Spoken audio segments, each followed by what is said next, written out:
હંમેશા આપણે આ જે જ્ઞાનની વસ્તુ છે એ આપણે કરવાની. આપણી બધી આવડત છે તે બધું છે, બરાબર છે. આપણે ભગવાનની આગળ આપણે કોઈ આવડત કહે છે મેલી ડાપણ ગોળા પણ રહીએ દાસના દાસ થઈને, આ બધી વાત પણ મહારાજે કરી છે. તો શું કરવું? જ્યાં સુધી પોતાનું છે કે હું શું સર્વથી કંઈક જાણકાર, તો પાછું માન આવી જાય, એમાં કંઈક વિક્ષેપ આવી જાય. એટલે અહીંયા એટલા માટે આ કીર્તનમાં આપણે સાંભળ્યું. તો એ વસ્તુ છે એ આપણા જીવનમાં દઢ કરવાની છે. મહારાજે ખૂબ દયા કરી છે. શાસ્ત્રી મહારાજ, યોગીજી મહારાજે આપણા પર ખૂબ દયા કરી છે. ખૂબ દયા કરીને આવો સત્સંગ આવ્યો છે, સત્સંગ ઓળખાણો છે, જીવમાં આપણો દઢ કર્યો છે.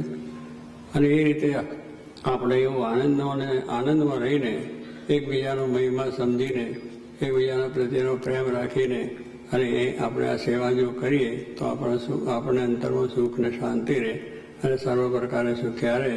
તો એવી રીતે સર્વને બળ સુખ શાંતિ રહે, કોઈ વિક્ષેપ રહે નહીં અને સુખેથી ભગવાનનું સુખ પાલમાં બહેન પ્રભુ ભજવાનું સુખ છે એને સારી રીતે ભોગવી શકે.